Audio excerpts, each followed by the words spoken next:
we have carnage today. Actually, this happened a couple of weeks ago.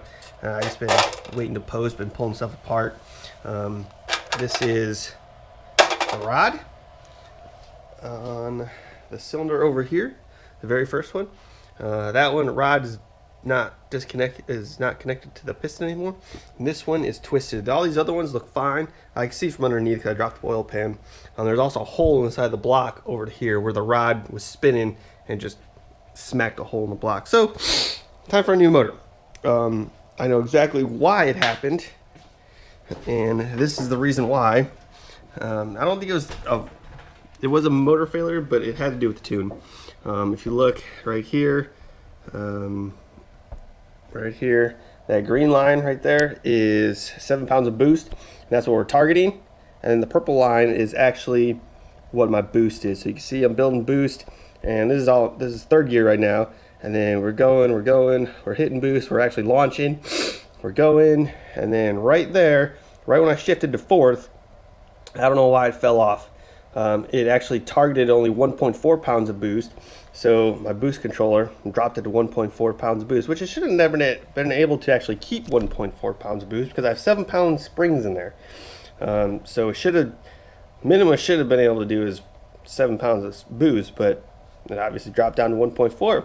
And because it was only at 1.4 pounds of boost, it never pulled timing. So my timing was at damn near almost 24 degrees of timing. And at 24 degrees of timing, the motor will go bluey.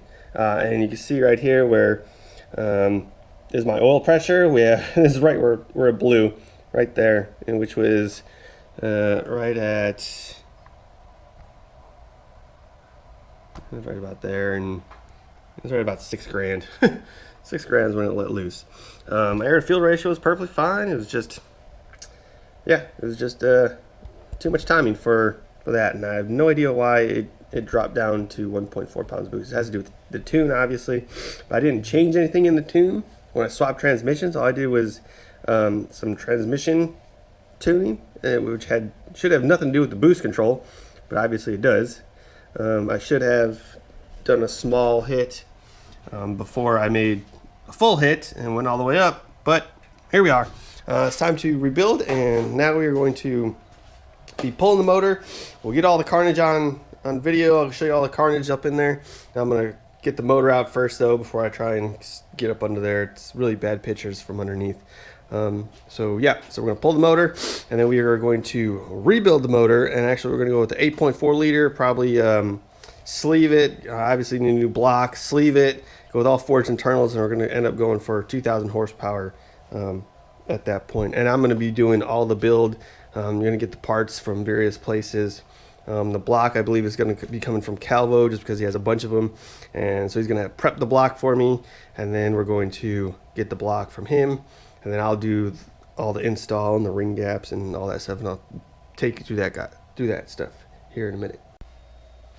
Got a lot of stuff done the past couple of days.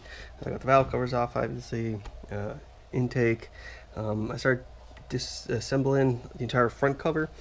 I think I'm gonna try and get it out. I think I can get out. I still need to remove the headers, both sides, and then obviously I still got to remove the transmission and all that stuff underneath.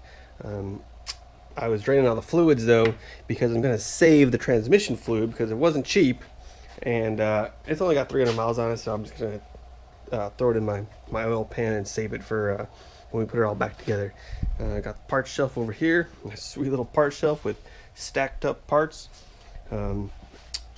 So we're going to do that. I think I can get the motor out without removing the hood. I'll let you guys know, and I'll take some video and pictures of it to see if we can do it. I'm not sure.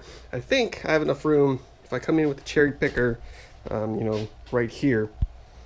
Come through put the cherry picker here, and then have the arm come up like this, and then right here. I think there's enough clearance to just move the motor a little bit and then come straight up and then out here. We'll find out. If not, I'll have to remove the hood. Get a couple of friends to come help me remove the hood. I'm going to remove the headers, like I said, and then just wrap a chain around it. And since it's toast anyways, don't really care about it. It'll turn into a nice coffee table. The biggest thing is not just damaging anything inside the car. And then I will know for when I get the new motor, when it's built up, if I can put it in or not without removing the hood.